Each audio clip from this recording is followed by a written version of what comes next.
akin, lalong lumala lang dahil itinulak po natin ang independensya ng Senado na binigay ko po ng kapangyarihan ng lahat ng mga senador, ng lahat ng kanilang mga komitiba na magkaroon ng hearings, kahit sino po matamaan, kahit sino man ang masasaktan, so as long as may... Narito ang Balitang Pinoy TV. Magandang araw sa atin lahat mga kababayan. Dito na naman tayo sa another episode ng ating vlogs. Pag-uusapan natin ngayon, ito po, no? At marami tayong pag-uusapan dahil nga sa nangyari kahapon, no? Pagkatapos ng PIDEA leaks na hearing na yan kay Senator Bato de la Rosa, sumunod itong emosyonal na nagbitiw bilang Senate President itong si Zubiri. Ang tanong dito, bakit nagbitiw itong si Zubiri? And I can always say na it's very obvious. Dahil sa sinabi ni Zubiri na hindi raw niya nasunod yung utos. Mamaya pag-usapan natin yan. Dahil may kinaugnayan itong nangyari kay Zubiri sa mga kapangyarihan. And that's mainly, for me, sa analysis ko, it's President Bongbong Marcos. Okay? Kaya nagkagulo kahapon yung Senado. Mamaya pag-usapan natin yan. Bago natapos ang speech ni Zubiri, ipapakita ko sa inyo ang unang interview ni Zubiri. Okay? Prangkahan, harap-harapan niyang sinabi ang dahilan. Okay? Mamaya i-explain ko sa inyo.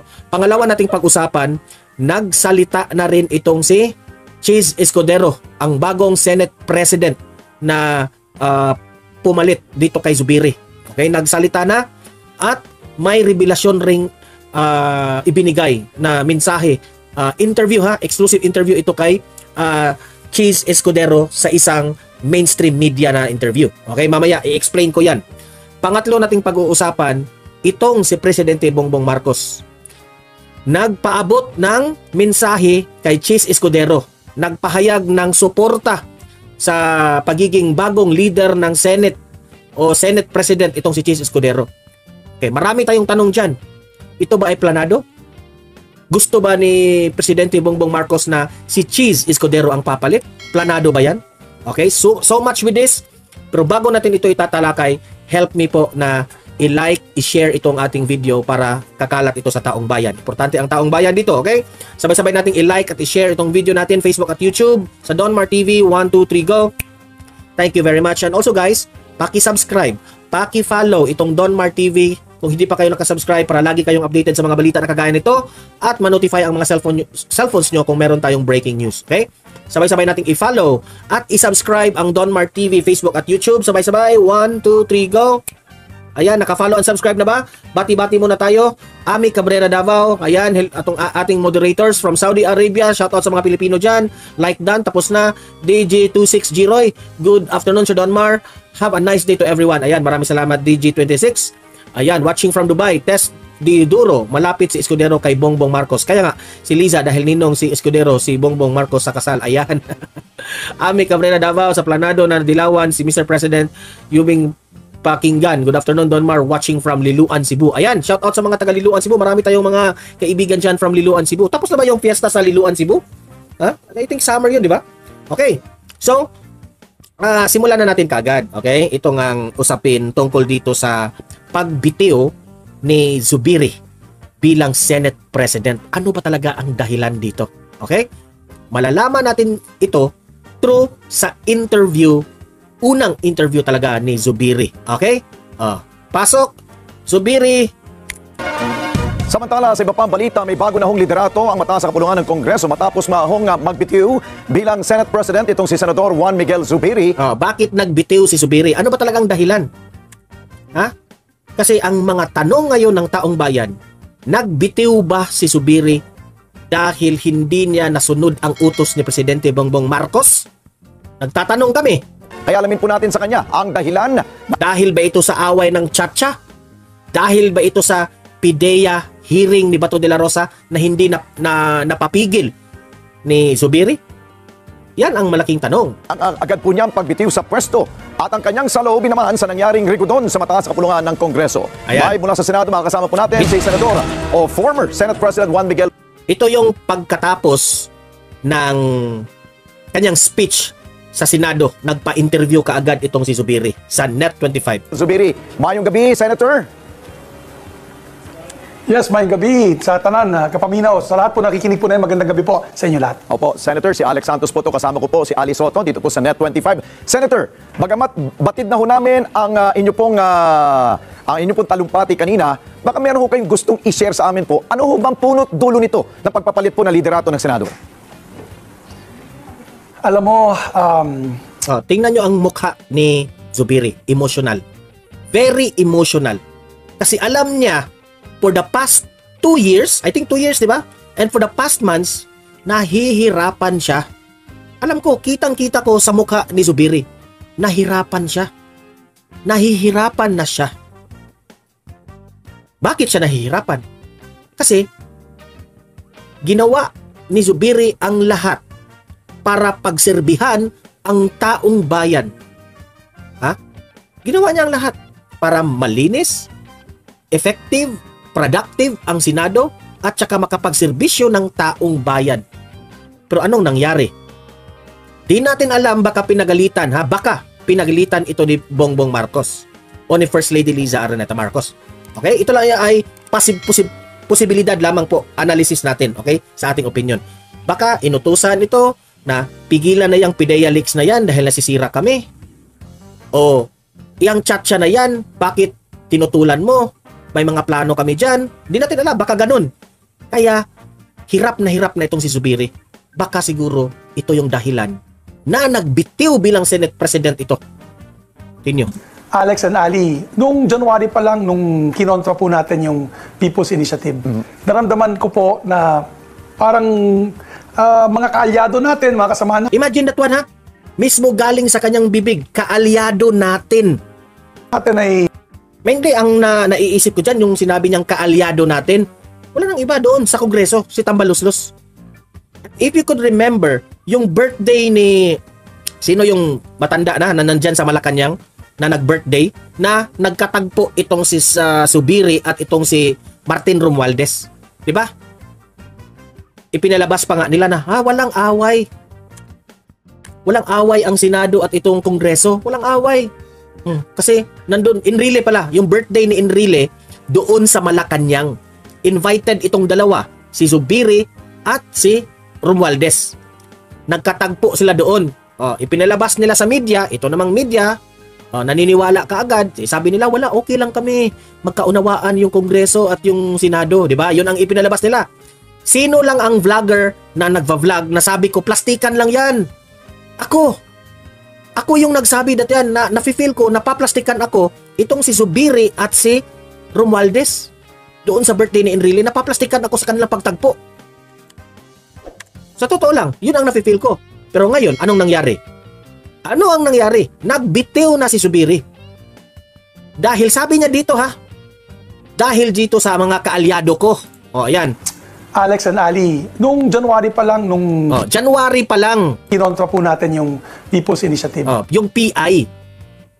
Noong kinontra ni Mig Zubiri ang PI na yan, sina Amy Marcos, ang mga kaalyado nila sa Kongreso, mainly dyan si Tambaluslos, nagalit yun. Hindi sila nagkaunawaan. Yun ang mag-real talk tayo dito. Wala nang iba, di ba? Naramdaman ko po na parang mga kaalyado natin, mga kasamahan natin ay medyo hindi na ganun ka. May meaning yan. Malalim itong sinasabi. Malalim itong sinasabi niya. Teka muna guys. I am very emotional na ano na ko. Yung aking lalamunan. Kumakati yung aking lalamunan. Sinabotahin na tayo. Malalim itong kanyang sinasabi. Ha? Malalim yan. May hidwaan yan. Di natin alam kung ano yung mga pinagsasabi sa kanyang mga kaalyado. Ginigipit na itong si Zubiri, sa tingin ko. I'd say, responsive sa ating liderato. At nakikita ko po marami po mga dumarating na batikos sa batikos. The word is batikos. Maraming dumarating na batikos. So, binabatikos na siya mismo sa kanyang kaalyado, Uniteam. Now, Tambaluslos Martin Romualdez, Presidente Bongbong Marcos, nasaan na yung sinabi nyo na Uniteam? Saan na yung propaganda nyo na Uniteam? Nakakahiya po kayo. itong gobyernong ito na nagmamayabang tungkol dito sa Uniteam na ito, ang kapal ng mukha nyo, na sinungaling kayo. Kapal ng mukha nyo, nakakahiya kayo dahil yung mga propaganda ninyong Uniteam, hindi ninyo sinusunod. May hidwaan na kayo kay Vice President Inday Sara Duterte. Nag-away na si VP Sara at si First Lady Liza Araneta Marcos. Tapos ito, binatikos nyo si Zubiri. Galing yan sa bibig ni Zubiri ha. Binatikos nyo, mga kaalyado ng Uniteam. Binatikos nyo dahil pumapalag sa PI itong si Zubiri. Ang ginawa ni Zubiri ay para sa taong bayan. Para yan sa taong bayan. Zubiri, we are with you. Kung ginawa mo yan para sa taong bayan, maraming salamat po. Nasa tamang ginagawa ka. Pero yung kaalyado mo na binatikos ka, hinaharangan ka, huwag mong intindihin yun. They are not for the taong bayan. Ha? At ngayon, ang kapal ng mukha nyo na sabihin na Uniteam kayo, kakahiya kayo. Po sa mga kaalyado natin. And then on forward to February, March, naglalabas na po yung mga black propaganda against sa Ano yung black propaganda? Sabihin mo, Zubiri. liderato ng Senado. And most recently, I guess dahil sa mga hearings ni Senator Bato de la Rosa, ay may mga nagalit sa akin na may kapangyarihan. Sino yung mga kapangyarihan na yan? Hindi kasi mabanggit-banggit ng pangalan ni Mig Zubiri. Hindi niya mabanggit. Hindi niya ma-confirm. Pero sa ating own analysis, walang iba dyan. Presidente Bongbong Marcos. O itong si Martin Romualdez. Yun ang aking analysis doon. Yun ang akin ha. Opinion ko yan ha. Opinion ko yan. At siguro, sabi nila, palitan yung liderato ng Senado. Nahinayan lang talaga ako, Alex, kasi alam mo, the Senate has always been an independent institution. Sinasabi nga nila, last bastion of democracy. Pero mukhang may... Kasi ito yung aking baka hindi ninyo alam. There are 3 types of government. 3 branches of government. Ang executive branch, sila yon sa Malacanang. Ha? Ang legislative branch, ito yung Kongreso at yung Senado. Ngayon, ang Senate President, kung sabi niya, nagbitiw siya dahil nagtampo yung kanyang mga kaalyado dahil hindi niya nasunod yung utos, ha? Bakit niyo utos-utusan itong Senate President na equal branch of government man kanyo? Ha? Equal. Alam niyo ba kung ano yung equal? Kahit presidente pa ng Malacanang, hindi ka dapat nangingialam dyan sa Senado, Mr. President. Ang Malacanang hindi dapat mangingialam kung ano ang gagawin ng Senado. Tapos ngayon magtatampo kayo. Kaya nga, nung time ni former President Duterte, hindi siya nangingialam dyan sa Senado. Tapos ngayon, lumabas na sa bibig ni Zubiri na nagbitiw siya dahil gusto na siyang paalisin ng kanyang mga kaalyado. Nagbitiw siya dahil hindi niya sinunod ang gustong mangyari ng siguro Malacanang o itong Kongreso. Binabatikos na siya, ginigipit na siya. Nakakahiya po. Yang move na yan nakakahiya. Dati si Duterte hindi niya ginawa yan. Hindi siya nangingialam because yung 3 types of government, hindi ka dapat mangingialam.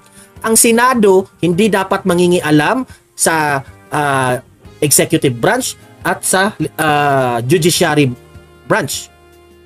Pakialaman mo trabaho mo. Pero itong ginawa nyo ni Zubiri, pinakialaman nyo ang trabaho ni Zubiri. Remember, binoto ito ng taong bayan. Halal ito ng taong bayan. May mandato itong Senate President na ito. Tapos, ginigipit nyo, nagtatampo kayo kay Zubiri dahil hindi nasunod yung utos ninyo. Ang kapal ng mukha nyo. Ibang tao na may ibang agenda. But of course, hindi ko naman sinasabi ito ay agenda ng ating bagong Senate President. I'd like to congratulate Senate President Chis Escudero sa sa tingin ko prangkahan tayo dito, real talk. Yung pag-congratulate ni Zubiri kay itong si Chis Escudero, itong pag-congratulate niya, ito opinion ko ito, napaplastikan ako. Sa totoo lang, napaplastikan ako dyan, Zubiri. Pag-ascend niya po as bilang Senate President ng Republika ng Pilipinas, ang akin lang po, naramdaman ko talaga ng hirap ng itong nakarang 5 buwan. And grabe ang pressure sa akin. Lalong lumala lang dahil itinulak po natin ang independensya ng Senado na binigay ko po ng kapangyarihan ng lahat ng mga senador, ng lahat ng kanilang mga komitiba na magkaroon ng hearings, kahit sino po matamaan, kahit sino man ang masasaktan, so as long as may Believe ako sa taong ito dahil may prinsipyo siya. Ang nakabilib ako kay Zubiri dahil ang inuuna niya ang taong bayan. Nakinig siya sa taong bayan. Ayaw niya ng tsa-tsa. Pero sina President Bongbong Marcos at itong mga tambaluslos, People's Initiative eh. Pera-pera eh. Di ba? Di siya nagpadala doon. Dahil yung tsa-tsa na yan, kawawa ang taong bayan. Totoo lang. of course, mapapakita po ng pruweba, ng ebidensya, at yung kanilang agenda ay syempre ay para sa pakanan ng taong bayan. Kaya siguro dahil dyan ay medyo naipit po tayo. Opo. Pero handa po tayo, Alex and Ali, na ituloy po ang laban para sa bayan. Okay. Na hindi po mawawala yung advokasya natin na itulak yung pagtaas ng sweldo ng ating mga manggagawa, yung pagtulak ng mga programa para sa livelihood, no? Para maangat ang kabuhayan ng ating mga mahihirap na Ito na nga mga kabalita. Ano na ang masasabi nyo patungkol sa balitang ito? Please comment down below mga kabalita. Pag-usapan natin yan sa comment section. At kung di ka pa nakasubscribe sa ating channel, baka naman